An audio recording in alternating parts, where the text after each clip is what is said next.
কিয়ামতের দিন মানুষের নেকিকে মিজানের পাল্লায় মাপা হবে। এই কথাটা অনেকের বুঝে আসে না যে নেকি এটাকে তো দেখা যায় না, স্পর্শ করা যায় না, ছোঁয়া যায় না, ধরা যায় না। তাহলে এই নেকিকে আবার পাল্লায় মাপবে কিভাবে? এটা কিভাবে সম্ভব?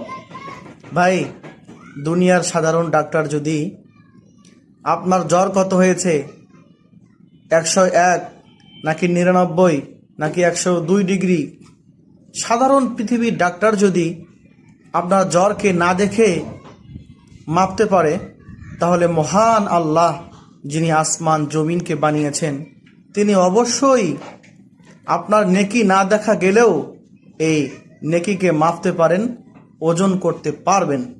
এজন্য আপনাকে এর প্রতি বিশ্বাস রাখতে হবে যে আমার নেকিগুলো কিয়ামতের দিন